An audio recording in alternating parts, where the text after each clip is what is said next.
సంచార జాతుల జీవన విధానము, ఆర్థిక, సామాజిక, రాజకీయ పరిస్థితులు ఏ విధంగా ఉండేను, వాళ్ళు ఏ విధంగా ఈ సంచార జాతులుగా సమాజానికి దూరంగా బతకాల్సిన అవసరం వచ్చింది.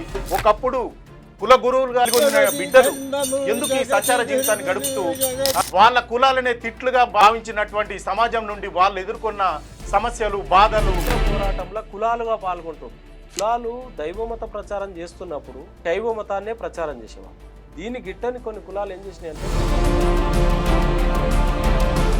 కులాల పేర్లే తప్పు, పేర్లు అంటేనే తిట్టు పదాలుగా మారిపోయింది.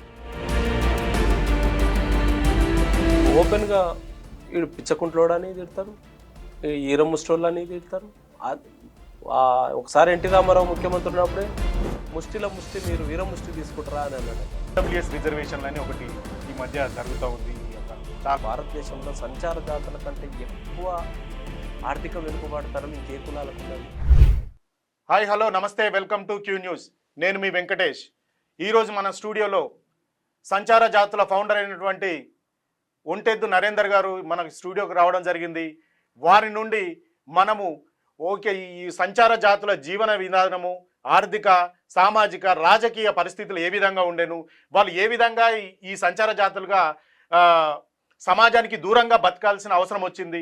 ఒకప్పుడు కుల గురువులుగా వెలుగొందిన బిడ్డలు ఎందుకు ఈ సంచార జీవితాన్ని గడుపుతూ సమాజానికి దూరంగా ఉండి వెలువేయబడుతూ వాళ్ళ కులాలనే తిట్లుగా భావించినటువంటి సమాజం నుండి వాళ్ళు ఎదుర్కొన్న సమస్యలు, బాధలు, ఇవన్నీ కూడా అతని మాటల్లో తెలుసుకుందాము. నమస్తే నరేందర్ గారు. నమస్తే. నమస్తే. చెప్పండి నరేందర్ గారు, మీరు ఈ సంచార జాతుల సంఘం ఏర్పాటు చేయడానికి మీకు ఎలాంటి ఇన్స్పిరేషన్ జరిగింది, ఎందుకు మీరు దీన్ని స్థాపించడం జరిగింది, అలాగే ఈ యొక్క సంచార జాతుల యొక్క జీవన విధానాన్ని, వాళ్ళ స్థితిగతులను, సామాజిక, ఆర్థిక విషయాల గురించి నీకున్న పరిజ్ఞానం ఏంటిది, ఈ యొక్క విషయాలను మన సమాజానికి తెలియపరచాల్సిన అవసరం ఎంతైనా ఉంది. మీ యొక్క మాటల్లో వింటే సమాజానికి కూడా తెలుస్తుంది కదా.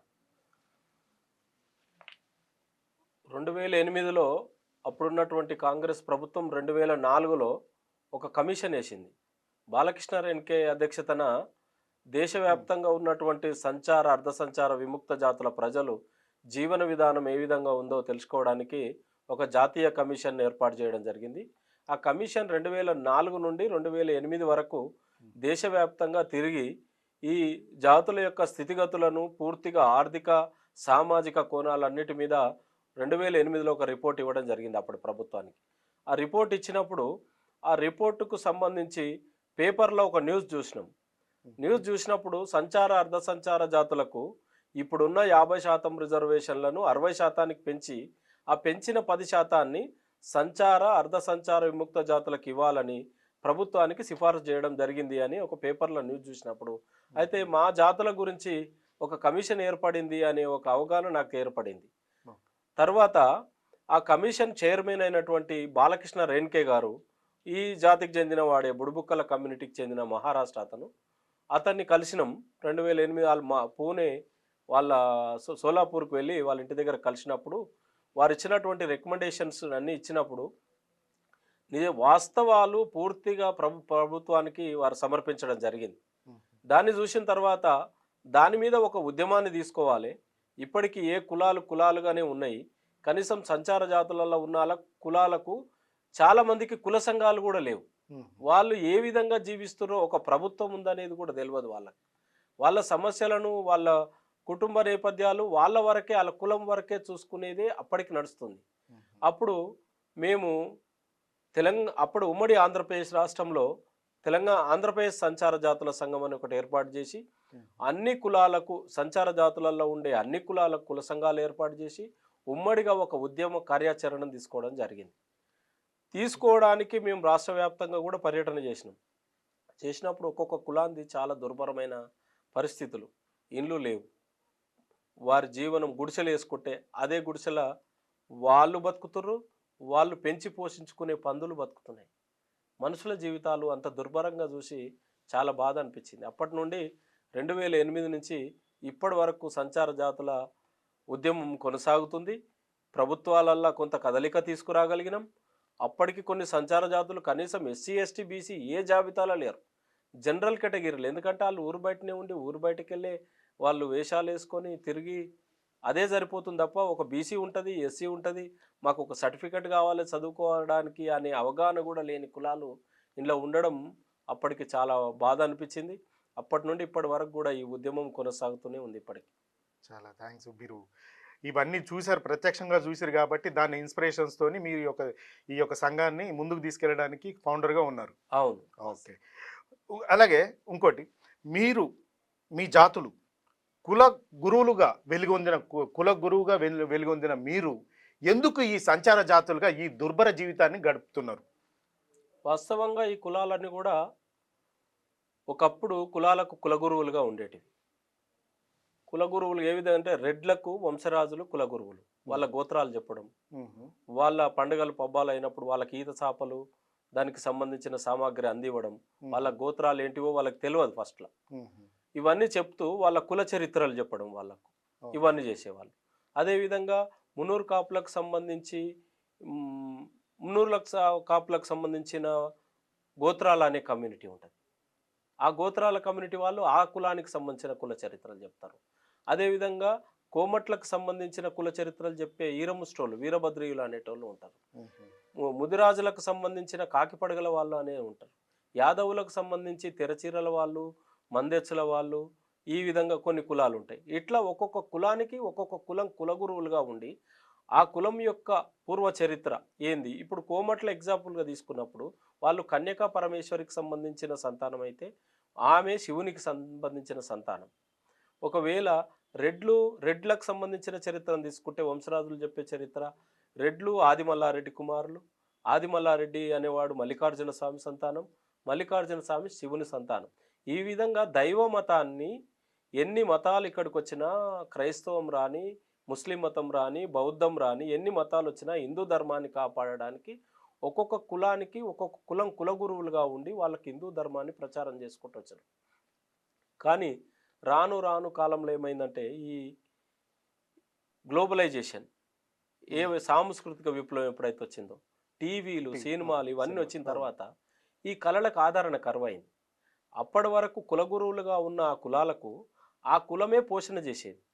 వాళ్లకు ధనము కావచ్చు, ధాన్యం కావచ్చు, తినడానికి తిండి, బట్టలు కట్టుకోవడానికి బట్టలు, వాళ్ళు ఒకవేళ ఆ ఊరికి వచ్చినప్పుడు ఉండడానికి షెల్టర్ ఇచ్చేది కూడా, వీళ్ళకి ఎక్కడ నివాసం ఉండేది కాదు. అవును, మాకు కూడా తెలిసింది. మా కులానికి నేను కూడా చూశాను ఇది. కుల గురువులు మా ఇంటికి కూడా వచ్చేవాడు. వస్తే నేను అప్పుడు 7th 8th ఉన్నాను. అప్పుడు మా ఇంటికి కూడా కుల గురువుగా వచ్చేవాడు. ఎవరని నేను అడిగితే ఇట్లా మన కులానికి ఒక గురువు ఉంటాడని చెప్పేసి మా నాన్నగారు చెప్పడం జరిగింది. సో నాకు కొద్ది ఐడియా ఉంది దీనికి సంబంధించి. ఇట్లా చేస్తున్న క్రమంలో గ్లోబలైజేషను, సాంస్కృతిక విప్లవము, టీవీలు, సినిమాలు పూర్తిగా ఈ యొక్క కులాల యొక్క వృత్తిని, ఈ కులాల యొక్క ఉపాధిని పూర్తిగా దెబ్బతీసినాయి. తర్వాత అప్పుడు ఈ కులాలు నిజమైన అనాథలుగా మారిపోయారు.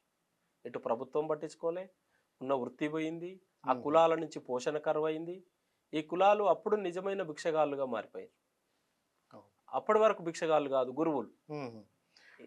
సో మీరు హిందూ ధర్మాన్ని మీరు పాటించారు, హిందూ ధర్మాన్ని రక్షించారు, శైవ ధర్మాన్ని ముఖ్యంగా మీ యొక్క ఏ ధర్మాన్ని మీరు రక్షించారు, ఏ ధర్మానికి మీరు కాపలాగా ఉండి దాన్ని ప్రచారంలోకి తీసుకొచ్చి విదేశీయుల నుండి రక్షించబడ్డారు, మీ యొక్క కళలు ఏ విధంగా ఉండేని, ఏ విధంగా రక్షించారు. అలానే మీ యొక్క ఒక ఇన్ఫర్మేషన్ కూడా ఏంటంటే మీరు వేగులుగా ఉన్నారని. ఒక రాజ్యానికి అది రక్షణ ఏ విధంగా ఉంటుందంటే ఒక ఐబీ ఇంటెలిజెన్స్ బ్యూరో ఏ విధంగా అయితే ఇప్పుడైతే ఉందో అలాంటి వ్యవస్థను మీ యొక్క సంచార జాతులు నిర్వర్తించినాయని నా నుండి ఒక ఇన్ఫర్మేషన్ ఉంది. ఇది కరెక్టేనా? 100% కరెక్ట్. ఇది వాస్తవంగా ఈ కళారూపాలు ఏ విధంగా ఉండేటివంటే తోలుబొమ్మలాటల వాళ్ళు. ఆ తోలుబొమ్మలాటల రూపంలో రాముడు, కృష్ణుడు, శివుడు ఎట్లుంటాడు, ఈ అన్నిటిని చూపించేవాళ్ళు. భాగవతాల వాళ్ళు వేషం కట్టుకొని దేవుడు అంటే ఇట్లుంటాడు అనేది ఒక రూపాన్ని చూపించేవాళ్ళు. ఇప్పుడు గంగిరెద్దుల వాళ్ళు 2 గంగిరెద్దులు పెట్టుకొని రాముడు, కృష్ణుడు, ఈ దేవుడు, ఆ దేవుడు అని దైవ మతాన్ని ప్రచారం చేసేవాళ్ళు. బుర్రకథ రూపంలో కావచ్చు, వాళ్ళు పాములు ఆడించే వాళ్ళు కూడా దేవుని పేర్లు పెట్టి ఆడించేవాళ్ళు. ఇప్పుడు ప్రతి ఒక్క కళ దైవమత ప్రచారం కొరకు మాత్రమే సంచార జాతులు చేసారు తప్ప ఈ వాళ్ళు ఆస్తులు సంపాదించుకోలే. ఊరు లేదు, భూమి లేదు, జాగ లేదు. కానీ ధర్మాన్ని ప్రచారం చేసి ధర్మాన్ని రక్షించడమే ఆస్తిగా భావించి పనిచేశారు.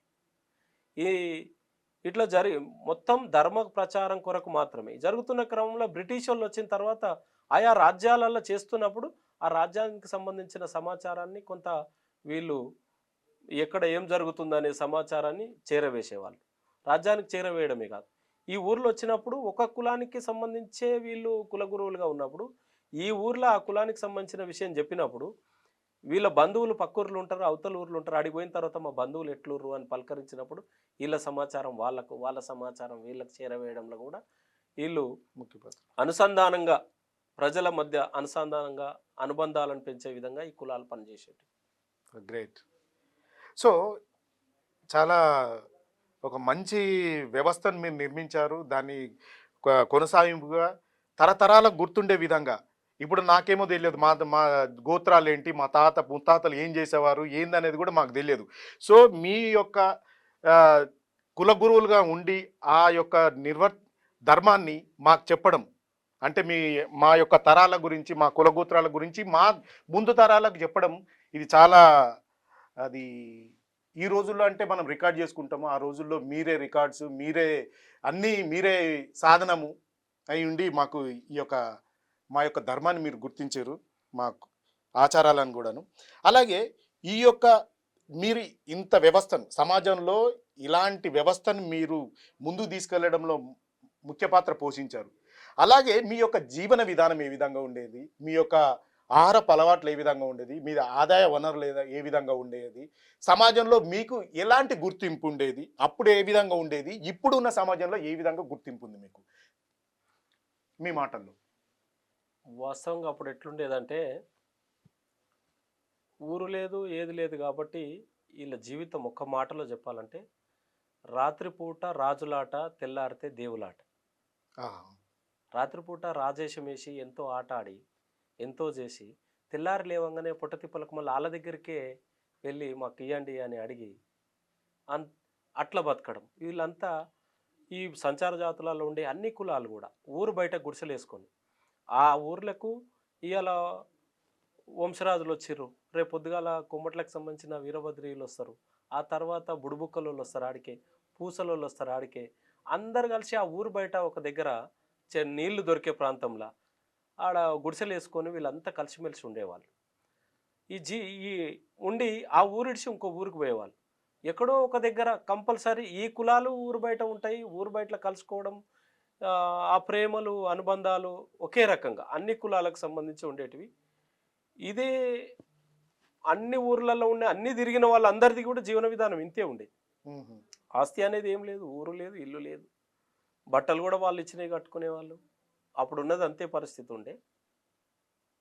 ఈ కులాలన్నిటి మధ్య ఆహారపు అలవాట్లకు వచ్చినప్పుడు వాస్తవంగా ఈ కులాల్లో మేజర్ కులాలకు పందుల పెంపకం అనేది ఒక వృత్తి ఉండే. వీళ్ళు ఏ ఊరికి పోయినా వాళ్ళతో పాటు కొన్ని మేకలు, కొన్ని పందులు, కొన్ని కుక్కలు ఇట్లా కొట్టుకొని ఈ ఊరి నుంచి ఇంకో ఊరికి పోయేవాళ్ళు. ఇప్పుడు జీవన ప్రయాణం ఇక అది ఎల్లకాలం ప్రయాణమే కదా జీవితం. ఇవన్నీ తీసుకొని వెళ్ళేవాళ్ళు. ఈయనలో ఉండే కొన్ని కులాలకు హ్యాబిట్గా పందుల పెంపకము, దాని మాంసం అమ్మడము, తినడం ఈ అలవాట్లు ఉండేటివి. ఈ మధ్య కాలంలో కొంత వచ్చి సమాజాన్ని చూసి మారడం వల్ల కొంత మారిర్రు. ఇప్పటికి కూడా చాలా కులాలు ఎరకలోళ్ళు కావచ్చు, మొండోళ్ళు కావచ్చు, ఇంకా ఈ కులాలు ఇంకా పందుల పెంపకం అనే వృత్తిలో ఉన్నాయి. పందుల పెంపకం అనే వృత్తిలో ఉన్నాయి. కాకపోతే వాళ్ళకి మార్కెటింగ్ వ్యవస్థని ఎట్లయితే గొల్లు మేకల పెంపకానికి మార్కెటింగ్ వ్యవస్థ ఉందో వీళ్ళకి కల్పించలేకపోతారు. కానీ పూర్వకాలం నుంచి కూడా ఈ వృత్తి చాలా కులాలకు, సంచార జాతులలో మేజర్ కులాలకు ఉంది. ఇది ఒక ఆస్తి కాదు, అది ఏంటంటే ఆ ఉరిగిపోయిన తర్వాత తినడానికి ఏం లేనప్పుడు, ఒక పండుగ అయినప్పుడు ఏదైనప్పుడు చేసుకొని తినడానికి. ఎక్కడ నికరమైన వృత్తి లేదు. వృత్తి అంటే ఏంది? కళలే, బుర్రకథలు, యక్షగానాలు, తోలుబొమ్మలాటలు, వీరభద్రీలేసే వీరనాట్యాలు కావచ్చు, ఇవే వృత్తులు. ఇక సో అప్పట్లో ఎంటర్టైన్మెంట్ లేదు కాబట్టి ఇదే ఎంటర్టైన్మెంట్. సో డే మొత్తం కష్టపడి వచ్చారు, రోజంతా శ్రామిక జీవులు కాబట్టి సమాజంలో రోజు మొత్తం కష్టపడిన శ్రమను రాత్రి ఈ యొక్క కళలతోని, ఈ యొక్క భాగవతాలు, బుర్రకథ వీళ్ళతోని, యక్షగానాలతోని ప్రజలు వారి యొక్క సేద తీరేవాళ్ళనుకుంటారు. అలాగనే ఆ పాత్ర మీరు పోషించారు. 100% ఏందంటే వాళ్ళు సాయంత్రం పూట ఒక యక్షగానం వేయడానికి కూర్చుంటే హ్మ్. చుట్టుముట్టు ఊర్లోళ్ళు అందరూ ఆడికొచ్చేవాళ్ళు. ఆ! ఒక్క ఊరు కాదు. ముందే వచ్చి సాపలేసుకొని లైన్ కట్టి మాది ముందు మాది వెనక అని పోటీ పడేవాళ్ళు. అవును. తెల్లారే వరకు కూడా వాళ్ళు అదే విధంగా నిద్రపోకుండా కూర్చునేటట్టుగా కూర్చోబెట్టగలిగే నేర్పరితనం అప్పుడు వీళ్ళ కళలకు ఉండేటి. ఎట్లా వాళ్ళు వేసే పాత్రలో ఏడుపొస్తే ప్రజలు ఏడిపించేవాళ్ళు. ఆ పాత్రలో నవ్వొస్తే ప్రజలు నవ్వించేవాళ్ళు. వాళ్ళు వేషధారణలా అన్నదమ్ముల బంధుత్వం ఎట్లుండాలి, భార్యాభర్తల బంధం ఎట్లుండాలి, ఈ చుట్టాల మధ్య అన్నా చెల్లెళ్ళు ఎట్లా కలిసి తిరగాలి అనేది నేర్పించిర్రు ఈ జాతులు మొత్తం. ఆ నేర్పియడమే ఈ కళల ద్వారా దాంతో పాటు దైవ మతాన్ని కూడా ప్రచారం చేసేవాళ్ళు. అవు. చాలా బృహత్తరమైన కార్యం మీరు చేశారు ఈ సమాజానికి అనేది ఇదే నిదర్శనం.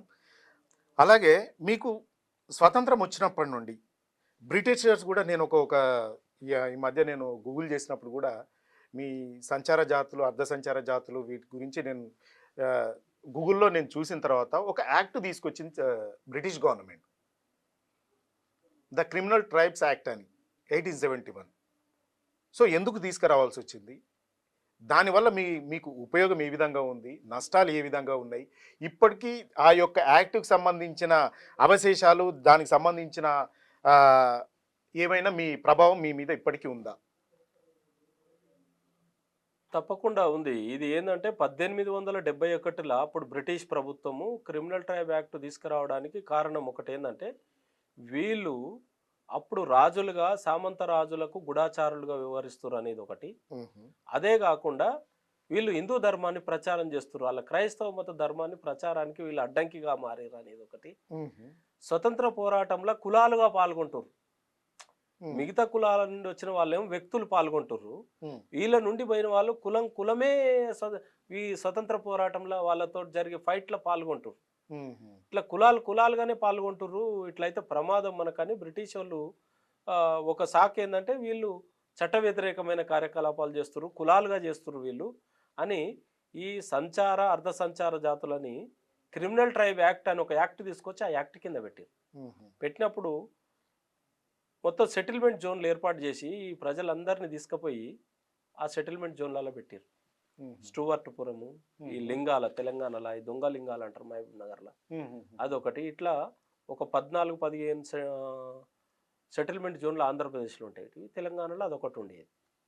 అలా పెట్టి వాళ్ళతోటి వెట్టి షాకిరి ఎట్లా రైల్వే ట్రాక్లు వేయించుకోవడము, ఈ రోడ్లు వేయించడము, వాళ్ళకి కావాల్సిన పనులు ఏ ఉన్నా కూడా వీళ్ళతోటి ఇంత తిండి పెట్టి పని చేయించేవాళ్ళు. వాళ్ళకి వెళ్ళి బయటికి వెళ్ళనిచ్చేవాళ్ళు కాదు. అట్లా ప్రజల్ని చాలా చిత్రహింసలు పెట్టారు. ఎందుకంటే వీళ్ళు మొట్టమొదటి స్వతంత్ర పోరాటం అంటే ప్రజలకు తెలియనప్పుడే వీళ్ళు బ్రిటిష్ వాళ్ళకి ఎదురు తిరిగి పోరాడడం వల్ల మొట్టమొదటి స్వతంత్ర పోరాట యోధులు యాక్చువల్గా వీళ్ళే. అందుకే క్రిమినల్ ట్రైబ్ యాక్ట్ తీసుకొచ్చి ముందు వీళ్ళు నడిచేయకపోతే ఇక మనం చాలా కాలం ఈ దేశంలో ఉండలేము అని క్రిమినల్ ట్రైబ్ యాక్ట్ తీసుకొచ్చి కులాల మీద పెట్టి ఏ ఊర్లకు పోయినా ఆ ఊర్లో ఉండే పోలీస్ స్టేషన్లో సంతకం పెట్టాలి, నువ్వు ఎక్కడ పోతున్నావు అనేది తెలియాలి.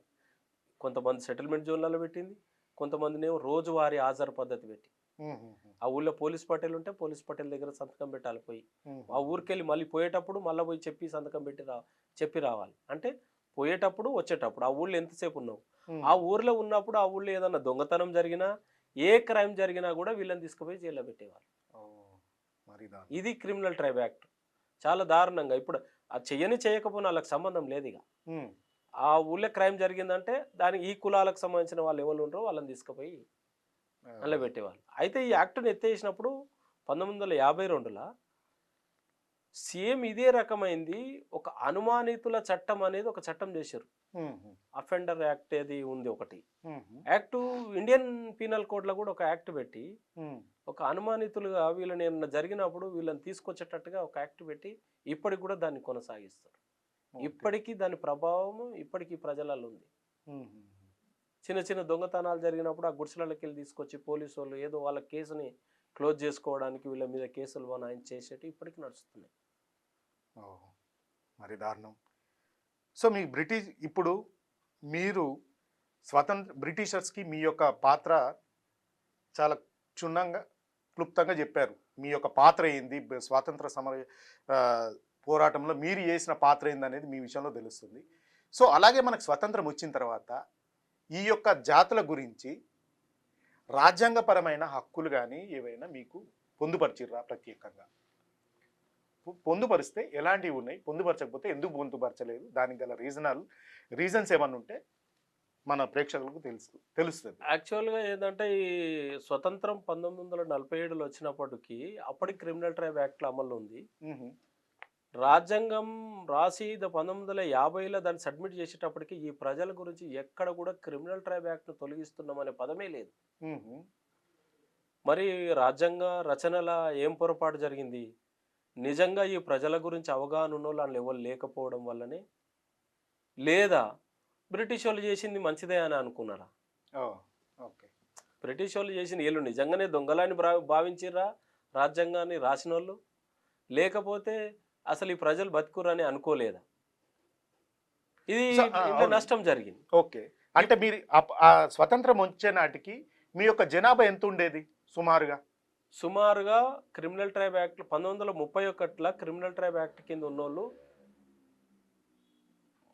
కుటుంబాలుగా 47 లక్షల కుటుంబాలు ఉన్నాయి. అప్పటికి 47 లక్షల కుటుంబాలు. అప్పుడు కుటుంబం అంటే మినిమం 6-7 ఉండేవాళ్ళు. ఇప్పటిలే కాదు, 3-4 కాదు కదా, ఒక్కొక్కరు 5 మంది 10 మంది పిల్లలం కానేవాళ్ళు. మరి ఆ లెక్కలు చూస్తే 47 × 6 పెడితే అప్పటికైనా నువ్వు ఒక 4-5 కోట్ల మంది ఉన్నట్టే. 2.5-3 కోట్ల మంది అప్పటికే జనాభా. అదే నేను చదివింది ఏంటంటే అప్పటికి 1.3 అదే 13 మిలియన్స్ పీపుల్ ఉన్నారని, 1,30,00,000. సో అప్పుడు మనకు స్వతంత్రం వచ్చినప్పుడు అరౌండ్ మన దేశ జనాభా 30 కోట్లు, సుమారుగా 30 కోట్లు. వీళ్ళు అందులో 1,30,00,000 అంటే అరౌండ్ 4% మీరున్నారు. 4-5% ఉంటుంది అప్పటికి జనాభా. సో మీ యొక్క 4% యొక్క జనాభా రిప్రజెంటేషన్ రాజ్యాంగంలో లేదా? ఎక్కడ కూడా పొందుపరచలే.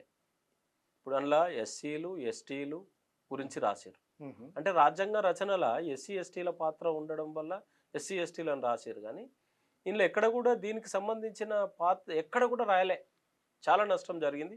మరి దీనికి సంబంధించి అందులో రాజ్యాంగ రచనలు కూడా ఫార్వర్డ్ కమ్యూనిటీస్ ఎస్సీస్ ఎస్టీలు ఉండడం వల్ల నష్టం జరిగిందా ఎట్లా అనేది తెలియదు, కానీ ఎక్కడ కూడా వీళ్ళ గురించి పొందుపరచలే. క్రిమినల్ ట్రైబ్ యాక్ట్ ఎత్తేయమని రాజ్యాంగాన్ని వచ్చిన తర్వాత మహారాష్ట్ర, తమిళనాడు లాంటి రాష్ట్రాలలో ఒక ఉద్యమం జరిగింది.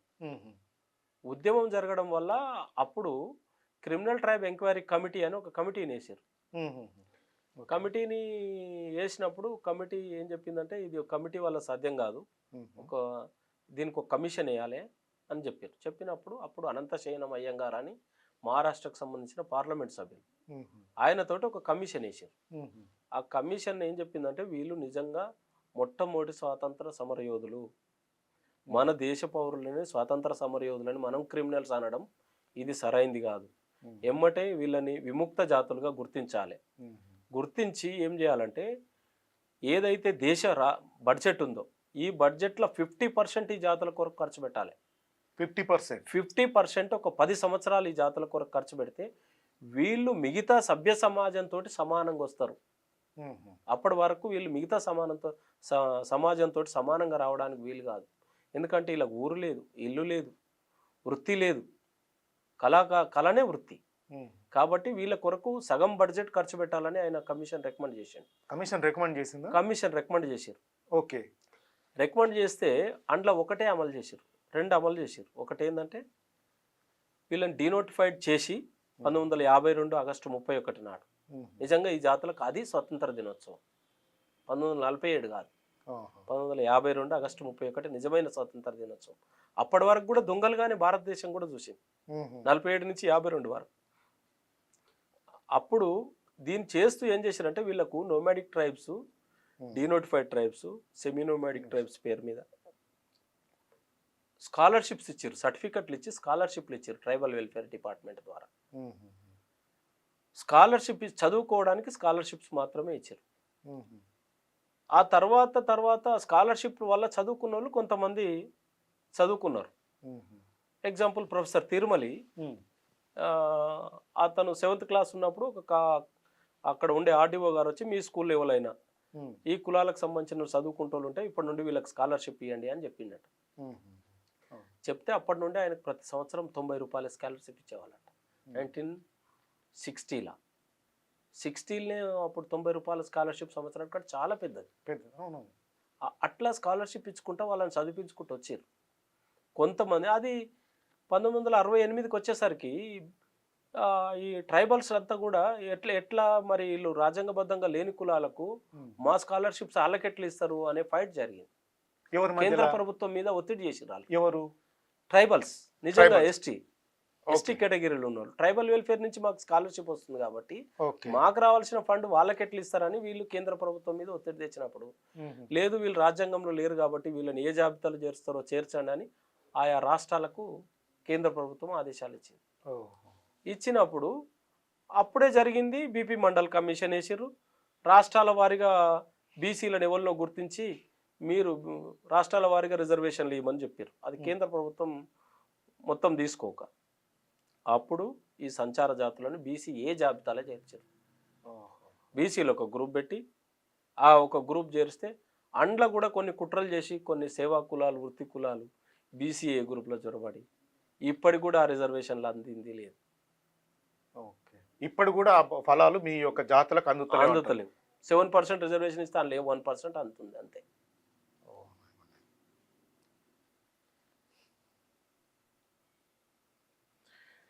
ఇప్పుడు మనం చాలా మంది కూడా సమాజంలో ఇప్పుడున్న సమాజంలో ఒక పేరుతో తిట్టడం జరుగుతుంది. ఇక అది అన్నది కానీ అలాంటి స్థితిలో మీ యొక్క కులాలని ఒక తిట్టుగా సమాజంలోకి ఏ విధంగా వచ్చింది? సో మీ యొక్క సమాజం నుండి మీకు ఉన్న ఈ బంధం ఎందుకు దూరంగా వెళ్ళిపోయింది? ఎప్పుడైతే ఈ గ్లోబలైజేషన్ మీకు చెప్పిన కదా, సాంస్కృతిక విప్లవం తర్వాత ఈ కులాలకు ఆదరణ కరువైపోయింది. ఆదరణ కరువైనాక పూర్తిగా ఈ కళలన్నీ కూడా వదిలిపెట్టేసి ఈ కులాలన్నీ కూడా ఏదో ఒక వృత్తిలో స్థిరపడాల్సిన పరిస్థితి ఏర్పడ్డది. చాలా కులాలు ఆ విధంగా ఒక 50 years నుంచి స్టార్ట్ అయింది. అది ఈ కులాలు దైవమత ప్రచారం చేస్తున్నప్పుడు దీన్ని శైవ మతాన్నే ప్రచారం చేసేవాళ్ళు. దీన్ని గిట్టని కొన్ని కులాలు ఏం చేసినాయి అంటే ఈ కులాలు చెప్పేదంతా తప్పు, ఈ కులాల పేర్లే తప్పు అనే విధంగా వీటిని తప్పుడుగా ప్రచారం చేయడం వల్ల సమాజం అందరు ఈ కులాల పేర్లు అంటేనే తిట్టుపదాలుగా మారిపోయినాయి. అసలు వాళ్ళు ఓపెన్గా వీడు పిచ్చకుంట్లోడు అని తిడతారు, ఈరముస్టోళ్ళు అని తిడతారు. ఒకసారి ఎన్టీ రామారావు ముఖ్యమంత్రి ఉన్నప్పుడే కేంద్ర ప్రభుత్వము ఈడ కరువు వచ్చినప్పుడు విదేశాలకు వెళ్ళి ఫండ్ వస్తే అందులోకెళ్ళి కొంత ట్యాక్స్ కట్ చేసుకొని ఇస్తే ముష్టిలో ముష్టి మీరు వీరముష్టి తీసుకుంటారా అని అన్నాడట ఎన్టీ రామారావు గారు. అంటే అందులో ఇప్పుడు ఏముంది బుడిబుక్కలోళ్ళ అని తిడతారు, తిట్టుపదంగా వాడతారు. ఇవన్నీ తిట్టుపదాలు, కులాలన్నీ తిట్టుపదాలుగా మారిపోయినాయి పూర్తిగా. అదే మారిపోయిన తర్వాత అసలు అట్రాసిటీ యాక్ట్ అనేది ఎస్సీలకు ఎట్లుందో ఈ కులాలకు అట్లా కావాలి.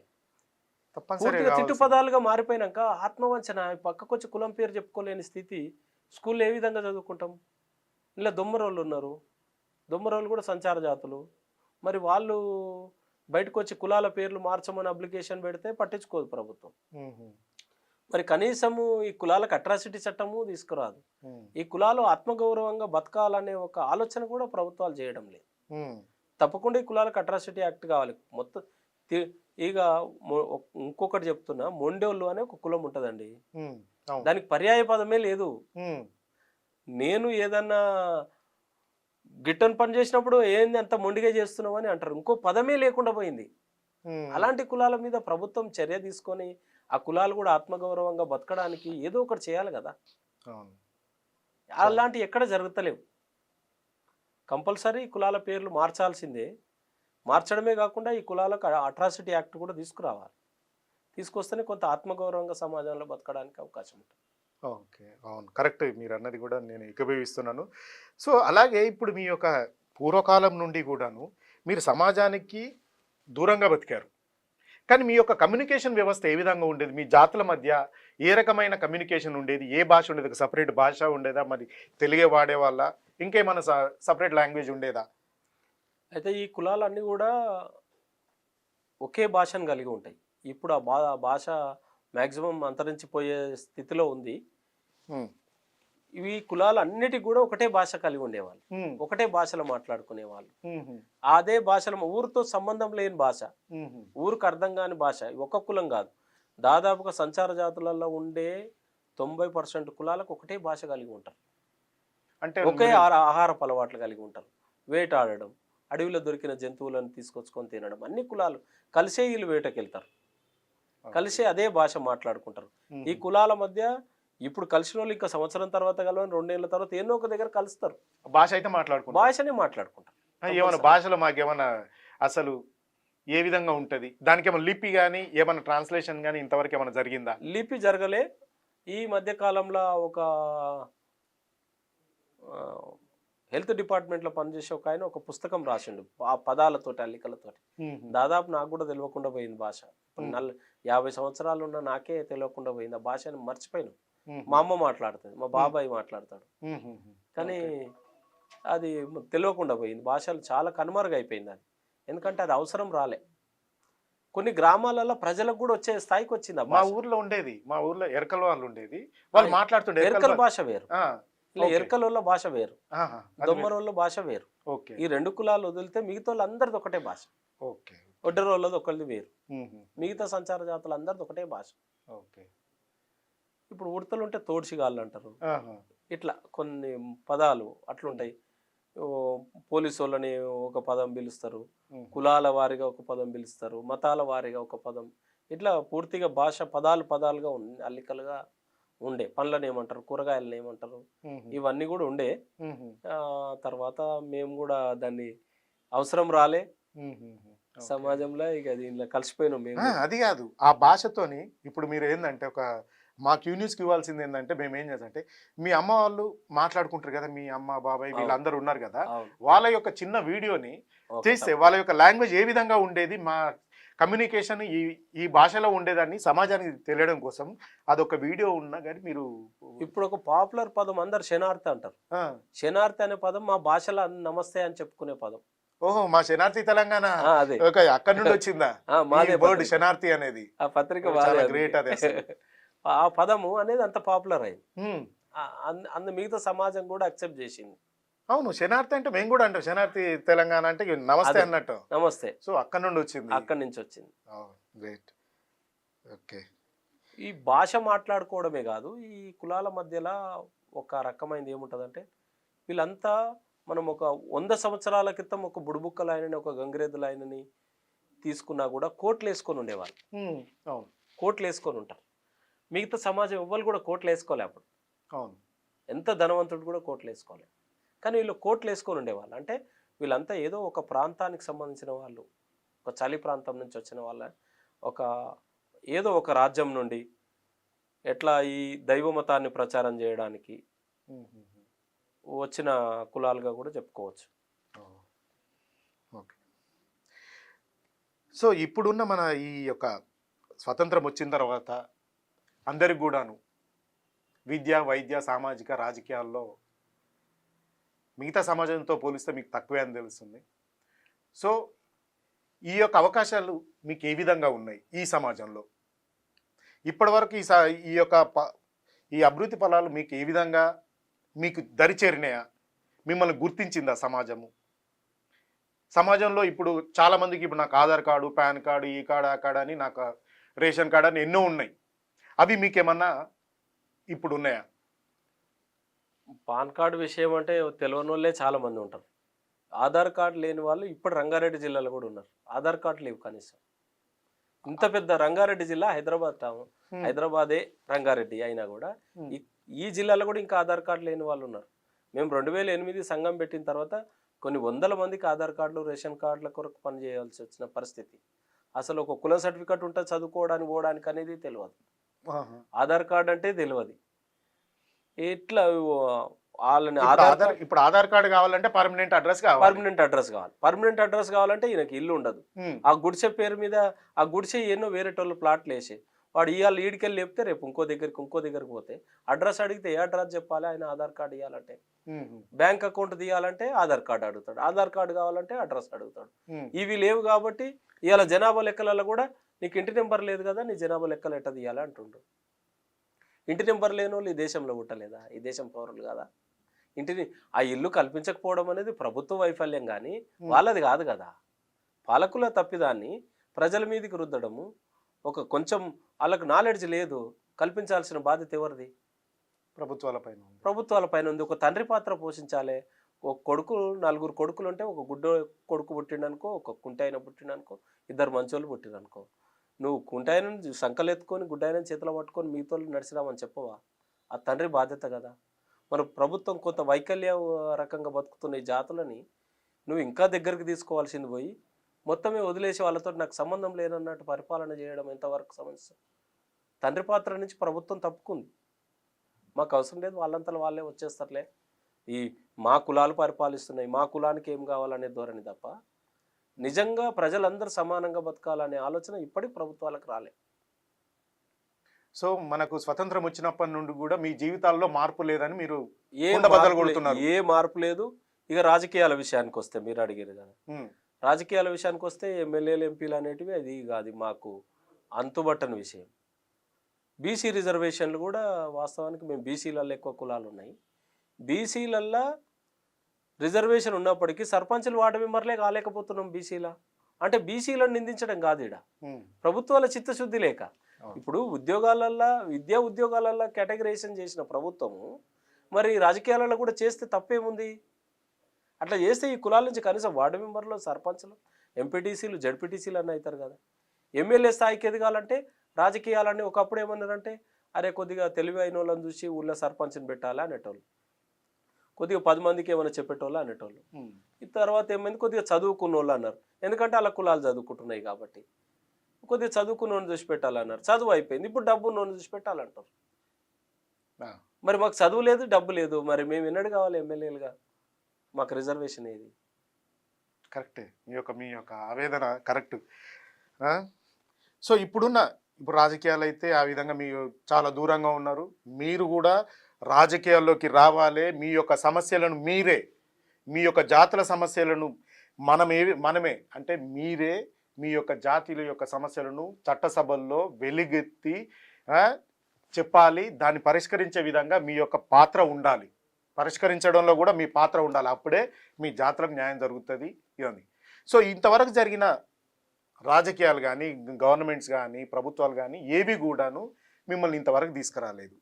మీ ఫ్యూచర్లో మీ యొక్క సమస్యలను పరిష్కరించుకోగలుగుతారా? మీరు ఏ విధంగా పరిష్కరించుకోగలుగుతారు? దానికి ఏమైనా మీ యొక్క మార్గం ఏదన్నా ఉందా? మీరు ఏ విధంగా పోతే మీ యొక్క సమస్యలు పరిష్కరించబడతాయని ఒక ఆలోచన, ప్లాన్ ఏదన్నా ఉందా మీకు? 2008 నుంచి ఇప్పటి వరకు మేము చేస్తున్న ఉద్యమంలో కొన్ని విజయాలు సాధించినాం. వాస్తవానికి తోలుబొమ్మలాటలు అనే వాళ్ళు ప్రపంచ ప్రసిద్ధిగాంచిన కళాకారులు, బాగోతుల వాళ్ళు అనేటోళ్ళు ప్రపంచ ప్రసిద్ధిగాంచిన వాళ్ళు. ఇలాంటి 13 కులాల సంచార జాతులు ఉండే. వాళ్ళు ఎస్సీ లేరు, ఎస్టీ లేరు, బీసీ లేరు, చదువుకోవాలని తెలియదు, సర్టిఫికెట్లు వస్తాయనేది తెలియదు, ఆ సర్టిఫికెట్ పెడితే స్కూల్కి వెళ్ళొచ్చు అని తెలియని వాళ్ళని తీసుకొచ్చి ప్రభుత్వం మీద పోరాడి వాళ్ళని కూడా మా బీసీ ఏ గ్రూప్లో చేర్పించుకున్నాం. మేము పోరాడడం వల్ల ప్రభుత్వం అంగీకరించి వాళ్ళని, ప్రభుత్వం అడిగారు లేదు కొన్ని బీసీ సంఘాలలో అన్నారు, ఏంది బీసీ కులాలంటే బీసీ జాబితా అంటే ఇదేదో అనాథ సత్రం అయిపోయింది, ఎవరిని పడితే వాళ్ళని తీసుకొచ్చి చేరుస్తారా అంటే, బీసీలలో ఏబిసిడి వర్గీకరణ జరిగింది. మీరు అడిగేటోళ్ళందరూ డి గ్రూప్లో, బి గ్రూప్లోలే కదా. ఏ గ్రూప్లో ఉన్నోళ్ళో మేమే మా పంచని చేర్చుకుంటున్నాం, వీళ్ళు మా సోదరులు. మేము సమానంగా చూసే తత్వం ఇప్పుడు కాదు, పూర్వకాలం నుంచి ఉంది. కాబట్టి మేము ఏమంటున్నాం అంటే మా వాళ్ళని మా దగ్గర చేర్చుకుంటాం, మా రిజర్వేషన్ పంచిస్తాం, మా అన్నదమ్ములకు మా ఆస్తి పంచిస్తే నీకు వచ్చే నష్టం ఏంది? పెద్ద పెద్ద బీసీ సంఘాల లీడర్లు ఎదురుబడి దీన్ని అడ్డుకుందామని ప్రయత్నం చేస్తే కూడా మేము గట్టిగా అన్నాం, మీకు సంబంధమే లేదు, మీరు మా గ్రూపే కాదు, మీకేం సంబంధము అని గట్టిగా అడిగినప్పుడు వాళ్ళు కూడా వెనకకు తగ్గితే 13 కులాలను మాతో పాటు చేర్చుకున్నాం, మా రిజర్వేషన్ వాళ్ళకి పంచమని చెప్తున్నాం. ఈ స్వభావం ఇప్పుడు కాదు, పూర్వకాలం నుంచి మా పెద్దల లాంటి కూడా మేము అందరితోటి కలిసే తత్వమే ఇవాళ మేము వాళ్ళని కలుపుకోగలిగినాం. ఒక కార్పొరేషన్ సాధించినాం ప్రభుత్వం నుంచి. మ్మ్. ఎంబీసీ కార్పొరేషన్ అని ఒక కార్పొరేషన్ పెట్టి, అవునవును తెలిసింది నాకు. ఎంబీసీ కార్పొరేషన్ కాదు యాక్చువల్గా, అందులో ఉన్నాయన్ని సంచార జాతులే. మ్మ్. కేంద్ర ప్రభుత్వంలో కూడా ఒక డెవలప్మెంట్ కార్పొరేషన్ సాధించుకోగలిగినాం మ్మ్. మేము. ఈ తర్వాత అన్ని రాష్ట్రాలలో ఇప్పుడు సంచార అర్ధ సంచార విముక్త జాతుల యొక్క కమిటీలు అన్ని రాష్ట్రాలలో ఉన్నాయి. మ్మ్. దేశం మొత్తం ఫైట్ చేస్తున్నాం. మాకు ఎస్సీ ఎస్టీలకు అయితే రాజ్యాంగబద్ధమైన హక్కులు ఎట్లా కల్పిస్తుర్రో, రాజ్యాంగబద్ధమైన రిజర్వేషన్ ఎట్లా కల్పిస్తుర్రో, మా వాటా మాకు అట్లా ఇవ్వాల్సిందే అని మేము అడుగుతున్నాం. దాంట్లో భాగంగానే రాష్ట్రంలో కూడా వాళ్ళు డిఎన్టీ డెవలప్మెంట్ బోర్డు అని పెట్టి సెంట్రల్లో పెట్టారు. ఇక్కడనేమో ఎంబీసీ కార్పొరేషన్ అని పెట్టారు. ఎంబీసీ కార్పొరేషన్కు డిఎన్టీ డెవలప్మెంట్ బోర్డుకి ఎక్కడ సింక్ అవ్వట్లేదు. మ్మ్. అందుకే మేము దాన్ని డిఎన్టీ ఇక్కడ కూడా డిఎన్టీ డెవలప్మెంట్ కార్పొరేషన్ లేకపోతే బోర్డు అని పెట్టాలని మేము ఇప్పుడున్న ప్రభుత్వాన్ని కూడా అడుగుతున్నాం. ప్రభుత్వాలు అప్పుడు నిర్లక్ష్యంగా వ్యవహరిస్తున్నాయి. వాస్తవానికి కులాలు ఏదో తక్కువ జనాభా ఉంటారు అని అనుకుంటారు. మ్మ్. బాలకృష్ణ రెడ్డి గారి కమిషన్ రిపోర్ట్ ప్రకారంగా ఈ దేశంలో 12 నుంచి 15% జనాభా కలిగి ఉంటారు సంచార జాతులు. అది నేషనల్ కమిషన్ చెప్పింది. మ్మ్. ఈ రాష్ట్రంలో ఇప్పుడు బీసీలలో ఉన్న పరిస్థితి ఇది ఉంటే ఎస్సీలలో రిజర్వేషన్లు ఉన్నాయి. ఎస్సీలలో ఒక 10 కులాలు ఉంటాయి సంచార జాతులు. వాళ్ళు కూడా వార్డు మెంబర్లు సర్పంచ్లు కాలేకపోతున్నారు. మరి ఎస్సీ రిజర్వేషన్లు ఉన్న తర్వాత వాళ్ళకి ఎందుకు అవకాశం దొరుకుతలేదు? ఎస్సీలో కూడా సంచార జాతులు ఉన్నారు, వాళ్ళకు కూడా కుల గురువులు ఉన్నారా? వాళ్ళు ఎస్సీలకు సంబంధించిన వాళ్ళు ఇప్పుడు మాదిగలకు సంబంధించి డక్కలోళ్ళు, చిందోళ్ళు, మాస్టర్లు, ఒలియాదాసరోళ్ళు, బోయడబుడుగ జంగాలు ఉంటారు. ఇప్పుడు వాళ్ళ దాంట్లోకి వెళ్ళి కూడా ఎందుకు సర్పంచ్లు అయితే లేరు, వార్డు మెంబర్లు అయితే లేరు? బీసీలలో ఏదైతే జరుగుతుందో ఆడ విద్య, ఉద్యోగ, రాజకీయ రంగాలలో కూడా రిజర్వేషన్లు ఉన్నాయి. అందులో ఉండే బెడబుడుగ జంగాలు, డక్కలోళ్ళు, చిందోళ్ళు, మాస్టర్లు, ఒలియాదాసరి ఈ కులాలు ఏవి కూడా కనీసం వార్డు మెంబర్లు, సర్పంచ్లు, ఎంపీటీసీలు, ఎమ్మెల్యేలు ఎందుకు కాలేకపోతున్నారు? స్వతంత్రం వచ్చి ఇప్పటికి కూడా ఎస్సీ రిజర్వేషన్లు కొనసాగుతున్నాయి కదా. ఒక్క ఎమ్మెల్యే ఎందుకు కాలే ఇన్ని కులాల నుంచి? కొన్ని కులాలలో ఎందుకవుతారు? రిజర్వేషన్లు లేవు అనే బీసీ కులాలను బూచిగా చూపిస్తారు, కానీ రిజర్వేషన్లు ఉన్న వాళ్ళకి ఎందుకు దక్కడం లేదు? ఎన్నులు ఉన్నా సంచార జాతుల జీవన విధానం ఒకే రకంగా ఉంది. బీసీలు ఉండని, ఎస్సీలు ఉండని. సో ఇప్పుడు ఈ మధ్య జరిగింది ఒక ఈడబ్ల్యూఎస్ రిజర్వేషన్లు అని ఒకటి ఈ మధ్య జరుగుతూ ఉంది. ఈ యొక్క చాలా హాట్ టాపిక్గా ఉంది. దీని గురించి మీకు ఏమైనా అవగాహన ఉందా? ఎకనామికల్గా వీకర్ సెక్షన్ అనేది ఓసీ కేటగిరీలో వాళ్ళకి రిజర్వేషన్ కల్పించడం జరిగింది. వాస్తవంగా రాజ్యాంగబద్ధంగా ఎక్కడ ఎకనామికల్గా రిజర్వేషన్ ఇవ్వాలనేది లేదు. ఒకవేళ ఈడబ్ల్యూఎస్ ఎకనామికలీ వీకర్ సెక్షన్స్ అంటే భారతదేశంలో సంచార జాతుల కంటే ఎక్కువ ఆర్థిక వెనుకబాటుతనం ఇంకే కులాలకు ఉందండి. ఈడబ్ల్యూఎస్ రిజర్వేషన్స్ అనేటివి ఈ కులాలకు ముందు ఇవ్వాలి కదా. ఈ కులాలు ఈడబ్ల్యూఎస్ పరిధిలోకి ఎందుకు రావు? నిజంగా అభివృద్ధి చెందిన కులాలను ఈడబ్ల్యూఎస్గా చూపించడం ఎంత అన్యాయం అది. ఈడబ్ల్యూఎస్ రిజర్వేషన్లు ఎస్సీ ఎస్టీ బీసీలు కాని వాళ్ళకి ఇవ్వడము అని అంటే నథింగ్ బట్ దోపిడీ చేయడమే. ఇప్పుడు వాళ్ళు ఉన్నది 7% ఉంటే అందులో అభివృద్ధి చెందిన వాళ్ళు ఒక 2% ఉంటారు. 1%. నేను చాలాసార్లు మళ్ళా చెప్పిన క్యాలిక్యులేషన్స్ కూడా నేను రెగ్యులర్ చూస్తుంటా. 1.5% అంటే 2% పెట్టుకో, ఎక్కువ డెవలప్ కాని వాళ్ళు. 2%కు నువ్వు 10% రిజర్వేషన్ తీసుకుంటున్నావు. నీ పాపులేషన్ ఎంత ఉందో అంత రిజర్వేషన్ తీసుకోరు. ఎస్సీల పాపులేషన్ ఎంత ఉందో అంత ఎస్సీలకు రిజర్వేషన్ ఇచ్చారు. ఎస్టీల పాపులేషన్ ఎంత ఉందో అంత ఎస్టీలకు రిజర్వేషన్ ఇచ్చినప్పుడు మిగిలిన బీసీ రిజర్వేషన్లకు వెళ్ళి సగం మళ్ళీ అందరు పంచుకోవడం ఏంది?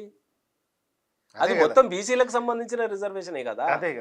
2008 నుంచి కమిషన్లన్నీ సంచార జాతులకు సపరేట్ రిజర్వేషన్ ఇవ్వమని ఎంత రికమెండ్ చేసినా పట్టించుకోని ప్రభుత్వాలు రాత్రికి రాత్రి 1 రోజు 2 రోజులనే ఈడబ్ల్యూఎస్ రిజర్వేషన్లు అమలు చేసుకోరు. దాని యొక్క కమిషన్ లేదు, రికమెండేషన్ లేదు, ఏది లేదు. స్ట్రైట్ అవే బ్లైండ్ గా ఇచ్చేసారు. మరి కమిషన్లు ఉన్నాయి, వీళ్ళకి ఎందుకు ఇయ్యరు? అయితే ఇంత జరుగుతున్నప్పటికీ కూడా ఇక్కడ జరిగిన మిస్టేక్ ఏంటంటే వాస్తవానికి పరిపాలించటోళ్ళే దోపిడీ చేస్తారు. తండ్రి పాత్ర కాదు, వీళ్ళు దోపిడీదారుల పాత్ర చేస్తారు. పరిపాలనలో బీసీలు సరైన పాత్రలు లేకపోవడం వల్ల బీసీలకి అన్యాయం జరుగుతుంది. అది రాష్ట్రం కావచ్చు, కేంద్రం కావచ్చు. కొన్ని రాష్ట్రాలలో 1%, 2% ఈడబ్ల్యూఎస్ అమలు చేస్తారు. తెలంగాణలో 10% ఎట్లా చేస్తారు అంటే బీసీలల్లో రాజకీయ చైతన్యం లేకపోవడము. బీసీ ఈ రాష్ట్రానికి ఒక ముఖ్యమంత్రి అయ్యే స్థాయికి వస్తే నిజంగా బీసీలలో ఉండే అన్ని కులాలకు న్యాయం జరుగుతుంది. రావాల్సిన పరిస్థితి అదే. ఇప్పటి వరకు పరిపాలించిన అన్ని కులాలు పరిపాలన చేతగాక విఫలమైపోయినాయి. ఎందుకంటే 10 సంవత్సరాల కొరకు పెట్టిన రిజర్వేషన్లని ఇప్పుడు 70 సంవత్సరాలుగా కొనసాగిస్తుర్రు అంటే ఎందుకు కొనసాగిస్తుర్రు? ఆ కులాలను అభివృద్ధి చేయలేకపోయారు మీరు. ఆడ ఉండే ఆ కులాలను అభివృద్ధి చేయాల్సిన డబ్బేదో మీ కులాల వైపు మలుపుకొని ఆ కులాలను ఇంకా అధంపతాలానికి తొగ్గేసుకుంటా మీ కులాలను ఆర్థిక వనరులు పెంపొందించుకుంటా రిజర్వేషన్లను అదే విధంగా కొనసాగించుకుంటూ వస్తారు. పరిపాలన చేతగాని కులాలను ఇక రాజకీయంగా బహిష్కరించాలి వాస్తవానికి. అలా ఆ కులాలకు పరిపాలించే హక్కు లేదు. నైతికంగా వాళ్ళకి ఏమైనా విలువలు ఉంటే వాళ్ళు రాజీనామాలు చేసి వెళ్ళిపోవాలి వాస్తవానికి. ఆ కులాలు ఫెయిల్ అయినాయి, 100% ఫెయిల్. కనీసం ఎగ్జామ్ పెడుతుంది ప్రభుత్వం, 35 మార్కులు వస్తే పాస్, 100కు కనీసం. మరి ఇక్కడ 35 కులాలు 30 కులాలను కూడా మీరు అభివృద్ధి చేయలే స్వతంత్రం వచ్చిన 77 సంవత్సరాలలో. మీరు ఎన్ని మార్కులు వేస్తారు? ఈ ప్రభుత్వాలకి మార్కులు ఎక్కడి, వాళ్ళే దోపిడీ చేస్తుంటే అది కాదు. వాళ్ళు ఇప్పుడు నువ్వు ఇవన్నీ మీ యొక్క సమస్యలు చెప్పావు కదా, ఏం చేయాలని. ఇప్పుడు గవర్నమెంట్ కు నువ్వు ఎన్ని మార్కులు వేస్తావు? 0 మార్కులే. 0 మార్కులే. ఎందుకంటే ఒక్క మాటలు చెప్తున్నా, సంచార జాతుల ఒక నాయకుడిగా సంచార జాతులకు ఇల్లు ఉండదు, భూమి ఉండదు, ఊరు ఉండదు. ఒక 4 ఎకరాల భూమి ఉన్న ఆయనకు 2 లక్షల రూపాయల రుణమాఫీ చేస్తావు, కరెంటు ఫ్రీగా ఇస్తావు, ఎరువులు సబ్సిడీ ఇస్తావు, ప్రాజెక్టులు కట్టి వాటర్ ఇస్తావు, సబ్సిడీల కింద ట్రాక్టర్లు ఇస్తావు, ఇన్ని ఇస్తున్నావు కదా. మరి భూమి లేదు, ఇల్లు లేదు, జాగ లేదు. మేము కొనే ప్రతి వస్తువు మీద మేము కూడా ట్యాక్స్ కడుతున్నాం కదా. మరి మా వాటా ఎక్కడ పోతుంది? మాకెందుకు ఇస్తలేవు? మా వాటా ఏది? మరి మా వాటాను కూడా తీసుకొని ఆదాయ వనరులు ఉండి భూములు ఆస్తులు ఉన్న వాళ్ళకే పంచిపెడితే మరి మాదేది? ఏం పరిపాలన చేస్తుర్రు? పరిపాలన చాతగానితనం ఇది. ప్రభుత్వం పూర్తిగా విఫలమైపోయింది. ఇవాళ రోడ్డు మీద గుడిసెలేసుకొని, రోడ్డు పక్కన, మురికి కాలువల పక్కన, రైల్వే ట్రాక్ల పక్కన అందరూ ఒక దుర్గంధమైన ప్రదేశాలలో అలా గుడిసెల కాడికి పోతే ఆ వాసనకు భరించలేరు. National DNT commission chairman, social justice commission chairman ఒకసారి వచ్చారు, principal secretary national Anita Agnihotri గారు. ఒక మొండోళ్ళ ఇంటికి తీసుకొని పోయినా, ముక్కుకు వట్ట కట్టుకొని బయటకు వచ్చి వామిటింగ్ చేసుకుంది. అంటే ఒక్కసారి చూడడానికి వెళ్ళినందుకే ఒక ఐఏఎస్ ఆఫీసర్ వామిటింగ్ చేసుకునే స్థాయిలో వాళ్ళ జీవనం, వాళ్ళు మొత్తం అలానే బతుకుతున్నారు. అంటే మరి 77 ఏళ్ళలో ఏం చేసినట్టు ప్రభుత్వాలు? 100% ఫెయిల్ అయిపోయినాయి ప్రభుత్వాలు. పరిపాలించే నైతిక హక్కు లేదు వాళ్ళకి. ఓకే, అది వింటుంటేనే చాలా బాధాకరంగా ఉంది. సో ఇప్పుడు జరుగుతున్న తెలంగాణలో జరుగుతున్న బీసీ ఉద్యమం, ఈ బీసీ ఉద్యమంలో మీ యొక్క పాత్ర ఏ విధంగా ఉండబోతుంది? మేము ఉన్నది బీసీలనే కాబట్టి ఖచ్చితంగా ఒక బీసీ ముఖ్యమంత్రి అయితేనే మా జీవితాలు కూడా మారుతాయేమో అని అనిపిస్తుంది. ఎందుకంటే ఇప్పటివరకు బీసీలు ముఖ్యమంత్రి కాలే కాబట్టి కులాల మధ్య వ్యత్యాసాలు, కులాలు డెవలప్ కాకపోవడం, కొన్ని కులాలకే వనరులు అందడం, కొన్ని కులాల వరకే ఉద్యోగాలు అందడం జరుగుతుంది. ఈ రాష్ట్రానికి ఒక బీసీ ముఖ్యమంత్రి అయితే ఖచ్చితంగా ఈ రాష్ట్రం యొక్క పరిపాలన విధానం మార్పు వస్తుంది. ప్రజలల్లో కూడా జీవన ప్రమాణాలు పెరుగుతాయి అని మేమైతే పూర్తిగా నమ్ముతున్నాం. బీసీ ముఖ్యమంత్రి అయితే పరిపాలన అనేది మా దాకా కూడా తెలుస్తుందని మేమైతే అనుకుంటున్నాం. పూర్తి స్థాయిలో మేము ఆ ఉద్యమంలో కూడా పనిచేస్తున్నాం కూడా ఉంటాం. బీసీలు కూడా ఒకటి గుర్తించాల్సింది ఉంటుంది. ఇప్పుడున్న ఈ సమతుల్యాన్ని పాటించాల్సిన బాధ్యత ఉంటుంది. అలా తప్పకుండా సమతుల్యాన్ని పాటించాల్సిన బాధ్యత ఉంటుంది. ఎట్లా అంటే ఇప్పుడు బీసీల పేరుతోటి రాజకీయ నాయకులు ఎదిగి మంత్రులు, ఎమ్మెల్యేలు అయిన వాళ్ళు ఎవరు కూడా వాళ్ళ కులాన్ని తప్ప పక్క కులాన్ని పట్టించుకోవడం లేదు. అంటే వాళ్ళతో సమానంగా ఎదిగిన కులాన్నే పట్టించుకుంటలేరంటే సంచార జాతులు పట్టించుకుంటారు. ఈ సంచార జాతుల నుండి ఒక్కొక్క కులం పేరు చెప్తే మంత్రులు, ఎమ్మెల్యేలు ఉన్న వాళ్ళు అయ్యో ఇది కూడా ఒక కులమేనా, ఆ కులం పేరుతో తిరిగితే ఏం సార్ మా కులం పేరుతోటి ఇట్లా మాట్లాడారంటే అయ్యో ఇది కూడా ఒక కులమేనా అని అంటే మరి వాళ్ళకి ఏం నాలెడ్జ్ ఉన్నట్టు. ఇట్లా కాకుండా ఇప్పుడు నేషనల్ ఓబీసీల కేటగిరైజేషన్ లేదు. ఓకే, ఇప్పుడు బీసీలల్లా కొంత నాలెడ్జ్ ఉన్న బీసీ కులాలు కేటగిరైజేషన్ గురించి కూడా కొట్లాడాలి. మేమే అడగాలి కాదు, మా పెద్దన్న పాత్ర పోషించాల్సిన బాధ్యత ఇంట్లో కొంత నాలెడ్జ్ వచ్చిన బీసీ కులాల మీద ఉండాలి తప్పకుండా. అది ఇప్పుడు మొత్తమే ఎదిగిన వాళ్ళకు కనీసం తిండి పెట్టాలి కదా ఫస్ట్. ఇప్పుడు తిన్నవాళ్ళు బిర్యానీ తినొచ్చు పర్వాలే, కనీసం మొత్తమే లేని వానికి ముందు పెట్టాలి అనే కాన్సెప్ట్ కాడికి వెళ్ళి మొదలు పెడితే బీసీ ఉద్యమం 100% సక్సెస్ అవుతుంది. బీసీలు అందరూ చైతన్యం అయ్యారు. ఖచ్చితంగా రాబోయే రాజ్యంలో బీసీలది రాజ్యం ఉంటుంది. అది నేను పూర్తిగా నమ్ముతున్నాను. ఓకే. సో మీ యొక్క పాత్ర బలంగా ఉంటుంది బీసీ ఉద్యమంలో. అలాగే మా యొక్క సంక్షేమాన్ని కూడా మీరే పెద్దన్న పాత్ర పోషించి తీసుకోవాలి. అది అంటే ఎలాంటి విషయంలో కానీ మీ దాంట్లో ఇప్పుడు మీ యొక్క మాటలో నేను చెప్పదలుచుకున్నాను. ఎట్లా అంటే సో మేము ఎట్లాగో పోటీలో ఉండలేము, ప్రత్యక్ష రాజకీయాల్లో ఉండలేము, కానీ సో మాకు సంబంధించిన ఏ నామినేటెడ్ పోస్టులు కానీ వీటిలలో పంపకాలలో కూడా మమ్మల్ని గుర్తించి ఫస్ట్ మాకు ఇవ్వాలి, అవకాశాలు కల్పించాలని మీరు కోరుతున్నారా? అదేనా మీరు కోరుతున్నది? తప్పకుండా అంతే. లేదా మా దాంట్లో నిజమైన సమర్థుడు ఎవరన్నా వస్తే అవకాశం ఇవ్వాలి. తప్పకుండా ఇవ్వాలి. లేదు రాలేదు అంటే ఏం చేస్తారు అనేది ముందే ఒక గైడ్ చేయాల్సింది ఉంటుంది. మిగతా కులాలకు కూడా ఇగో ఈ కులాలు ఇట్లా పోదాం, రాజకీయాలలో ఈ కులాలు ఇట్లా పోదాం, మనం అధికారంలోకి వస్తేనే మన జీవితాలు మారుతాయి అనేది నిజం. బీసీలు అధికారంలోకి వస్తేనే అందరి జీవితాలు మారుతాయి అనేది నిజం. అన్ని కులాల వరకు వస్తుంది అనేది నిజం. ఏదైతే నిజం ఉందో దాన్ని ప్రజల ముందు ఉంచాల్సిందే. ఓకే, గైడ్ చేయాలి, తప్పదు. ఒకళ్ళు తెలివి లేదు మనకి కొద్ది నేర్పాల్సింది ఉంటుంది. ఇది ఖచ్చితంగా అవసరం. రాబోయే రోజులలో ఖచ్చితంగా బీసీ రాజ్యాధికారం రాబోతుంది. అది తొందరలోనే ఉంది, ఇక చాలా దూరం ఏం లేదు. ప్రజల్లో చైతన్యం ఉంది కాబట్టి సాధ్యమవుతుంది. సో మేము కూడా అధికారంలో భాగస్వామ్యం కావాలనుకుంటున్నాం. ఖచ్చితంగా ఆ దిశగానే మేము కూడా బీసీలతో కలిసి ప్రయాణం చేస్తాం. సో తప్పకుండా మీ యొక్క ఆశ నెరవేరాలి. అలాగే మీ యొక్క ఇదొకటి ఫైనల్గా చెప్పండి, మీకు ఫ్యూచర్లో మీరు మీ యొక్క ప్లాన్స్ అంటూ ఉంటాయి కదా, ఏ విధంగా అంటే మా విద్య వైద్యం కానీ ఆర్థికంగా కానీ రాజకీయంగా కానీ ఈ యొక్క డిమాండ్లు అన్నీ ఉంటాయి కదా, మీరు కొన్ని ఫ్రేమ్ చేసుకుంటారు కదా, అలాంటి ముఖ్యమైన డిమాండ్స్ ఏమన్నా ఉంటే మనం ఈ క్లోజింగ్ చేసే ముందు ఆ యొక్క విషయాల్ని మన ప్రేక్షకులకు చెప్పండి. ప్రధానంగా మేము పెట్టిన డిమాండ్ ఏంటంటే ఆర్టికల్ 3లా వీటిని రాజ్యాంగబద్ధమైన కులాలుగా గుర్తించాలి. ఆర్టికల్ 3లో చేర్చి రాజ్యాంగబద్ధమైన కులాలుగా గుర్తించి విద్య ఉద్యోగ ఆర్థిక రాజకీయ రంగాలలో మాకు మా పర్సంటేజ్ ప్రకారం బాలకృష్ణ రేణుకే గారు 10% అని ఇవ్వండి, 12% పాపులేషన్ ఉంటుంది అన్నాడు. ఆ 10% రిజర్వేషన్ మాకు రాజకీయాలలో కల్పించాలి, ఎస్సీ ఎస్టీలకు ఉన్నట్టుగా విద్యలో కల్పించాలి, ఉద్యోగాలలో కల్పించాలి. ఎందుకంటే మేము ఇప్పటికి ఎమ్మెల్యేలు లేం, ఎంపీలు లేం, ఐఏఎస్ ఆఫీసర్ లేరు, గ్రూప్ 1 ఆఫీసర్లు కూడా లేరు తెలంగాణలో ఇప్పటికి పరిస్థితుల్లో. కాబట్టి ఇవి ఆర్టికల్ 3లా ఈ కులాలన్నీ చేర్చి రాజ్యాంగబద్ధంగా గుర్తించి రిజర్వేషన్స్ ఇవ్వాలనేది మా ప్రధానమైన డిమాండ్. ఒకవేళ ఇది ఇచ్చినట్టయితే మిగతా డిమాండ్లన్నీ కూడా నెరవేరుతాయి. అట్రాసిటీ యాక్ట్ ఖచ్చితంగా ఈ కులాలకు అట్రాసిటీ యాక్ట్ కావాలి. ఎందుకంటే ఆల్రెడీ ఇప్పుడు ఎస్సీ కులాలను ఎవరు అనే పరిస్థితి లేకుండా అయిపోయారు. ఎట్లనో ఈ కులాలు కూడా కొంత ఆత్మగౌరవంతో బతకాలంటే ఒక అట్రాసిటీ యాక్ట్ తీసుకురావాలి. ఇప్పుడు బీసీ కమిషన్ ఈ కులాల పేర్లను మార్చాలి, కొంత అధ్యయనం చేయాలి, ఆ కులాలలో కూడా అవగాహన కల్పించి కులాల పేర్లు మార్చి ఇట్లయితే మీరు గౌరవంగా బతుకుతారు అని ప్రభుత్వం కూడా చొరవ తీసుకోవాలి.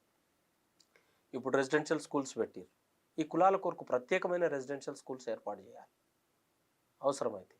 లేదా మొత్తం బీసీలతో పాటు కలిసి చేసినప్పుడు ఒక పర్సంటేజ్ రిజర్వేషన్ వీళ్ళకి పెట్టాలి. వాళ్ళకి ఎంట్రన్స్ టెస్ట్ లేకుండానే చేర్పియాలి. నిర్బంధంగా వాళ్ళ పిల్లల్ని తీసుకొచ్చేసి ఇలా పెట్టి ఒక 12th వరకు ఒక ఇంటర్మీడియట్ వరకు ఒకవేళ చదివించినట్టయితే వాడు మళ్ళీ ఆ వృత్తి భిక్షాటన అనే వృత్తిలకు పోడు, మళ్ళీ ఏదో చిన్న గౌరవంగా బతకాలనుకుంటాడు. ఈ ఒక 12 సంవత్సరాలు ఇట్లా ఒక 10 సంవత్సరాలు కనుక పిల్లల్ని కంపల్సరీ ఎడ్యుకేషన్లో రెసిడెన్షియల్ స్కూళ్ళలో పెట్టి చదివిస్తే వీళ్ళు మెమరీ పవర్ ఎక్కువ ఉంటుంది కదా. వీళ్ళు ఫస్ట్ నుంచి మౌఖిక సాహిత్యాన్ని చెప్పిన వాళ్ళు కాబట్టి చదువులో చాలా నేర్పరితనం ఉండే అవకాశం ఉంటుంది.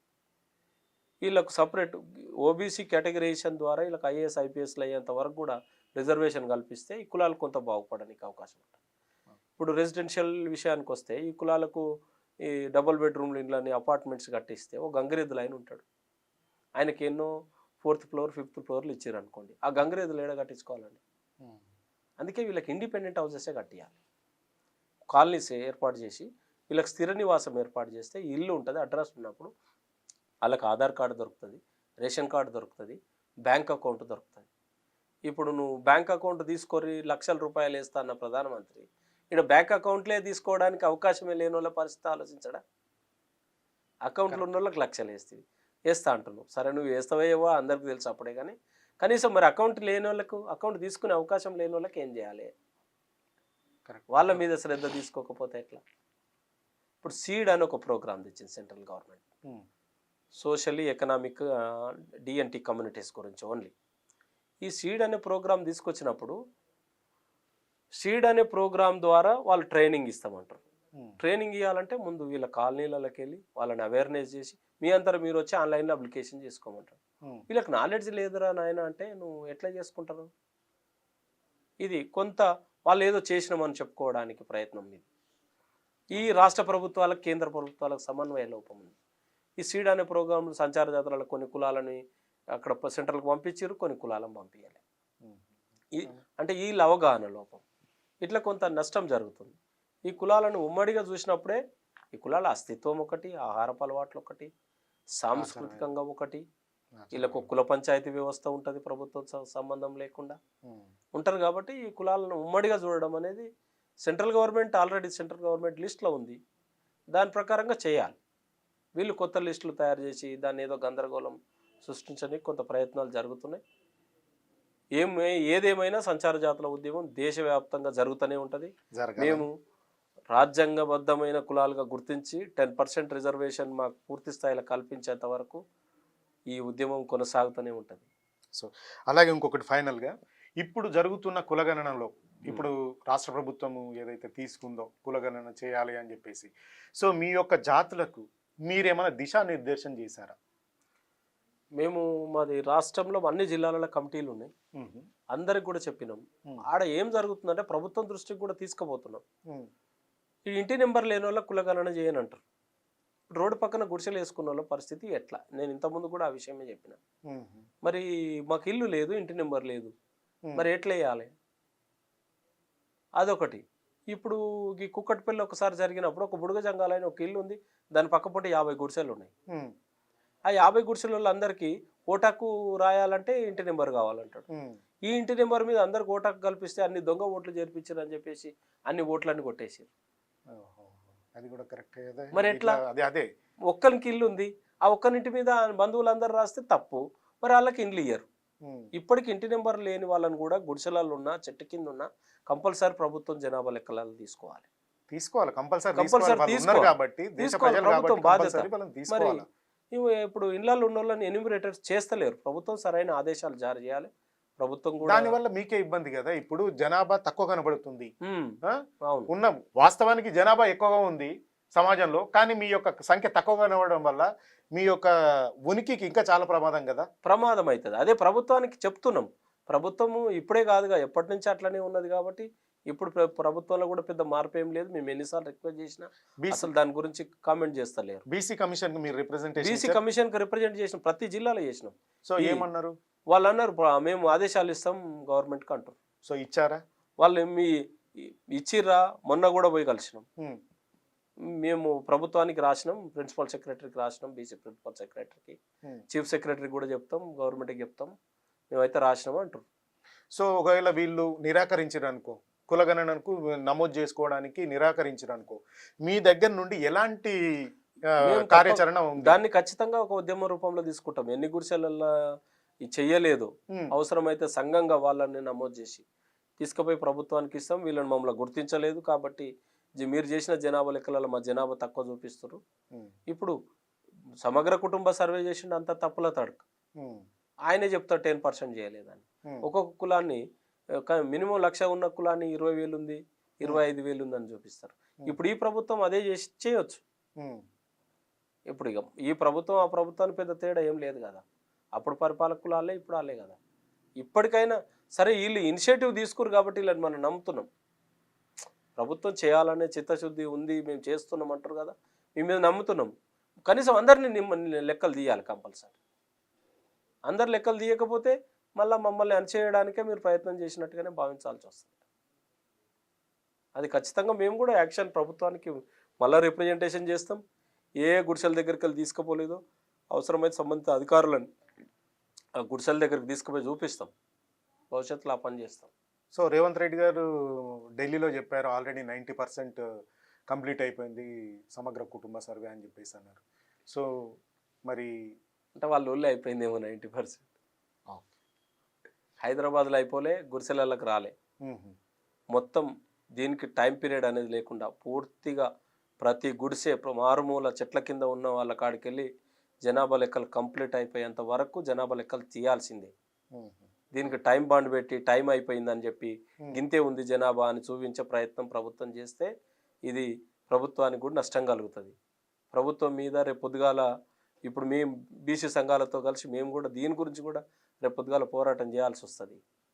ఆ పరిస్థితి రావద్దంటే ప్రభుత్వం ఇప్పుడే ఆలోచించాలి. ఖచ్చితంగా సంచార జాతుల కొరకు సపరేట్ పెట్టి అయినా సరే రోడ్ల మీద పెట్టి మీరు ఏ గుడిసెలు ఉన్న వాళ్ళని ఇక్కడికి వచ్చి నమోదు చేసుకోమని చెప్పండి. అట్లొచ్చి అయినా చేపించుకుంటాం. ఓకే, ఇంటి నెంబర్ అని చూడొద్దు. ఇంటి నెంబర్ ఉన్నా లేకున్నా మీరు తీసుకోరు. ఇప్పుడు ఆధార్ కార్డులో నెంబర్లు రాసుకుంటారు కదా, ఒక్కరు 2 సార్లు రాపిస్తే మీకు తెలిసిపోతుంది కదా. అవును, కంపల్సరీ ప్రతి ఒక్కరు ఇల్లు ఉన్నా లేకున్నా గుడిసె ఉన్నా లేకున్నా కంపల్సరీ జనాభా లెక్కలలో పాల్గొనాలని ప్రభుత్వం తప్పకుండా దీన్ని రివ్యూ చేయాలి. దీన్ని ప్రభుత్వం ఆదేశాలు ఇవ్వాలి కలెక్టర్లకు. కంపల్సరీ ప్రతి గుడిసె దగ్గరకు పోయి రాసుకురావాల్సిందే. ఎంతకాలమైనా ఇది ఇంకా నెల గడిచినా కూడా పూర్తి జనాభా లెక్కలు అయ్యేంత వరకు తీయాల్సిందే. ఏదో అయిపోయిందని ఏదో ఏదో చేయాలి కాబట్టి చేసినాం అనిపించుకుంటే మాత్రం కొన్ని కులాలకు నష్టం జరుగుతుంది. దాన్ని అంగీకరించే ప్రసక్తే లేదు.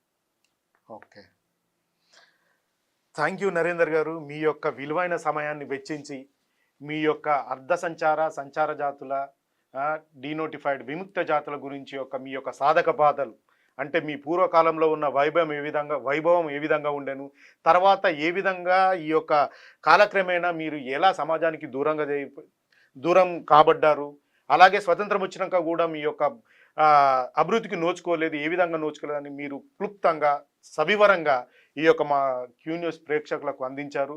సో అలాగే ఈ యొక్క మిగతా కులాలకు కూడాను వారి యొక్క స్థితిగతులు ఇండివిజువల్గా, ఫర్ ఎగ్జాంపుల్ ఇప్పుడు వంశరాజులు ఉన్నారు, వీరముష్టి వాళ్ళు ఉన్నారు. సో వాళ్ళవి కూడాను ఒక్కొక్క కులం కూడా. సో ఇప్పుడు మీరైతే ఈ యొక్క సంచార జాతుల మొత్తాన్ని రిప్రజెంట్ చేస్తూ ఒక సంస్థను ఏదైతే నిర్మించి మీరు కొట్లాట ఉద్యమం నడిపిస్తున్నారో, అలాగే ఇండివిజువల్ కమ్యూనిటీని కూడా ఈ యొక్క ప్రజలకు, మా క్యూ న్యూస్ ప్రజలకి, సమాజానికి పరిచయం చేయాలనే ఉద్దేశంతో ఈ ప్రోగ్రాం తీసుకున్నాను.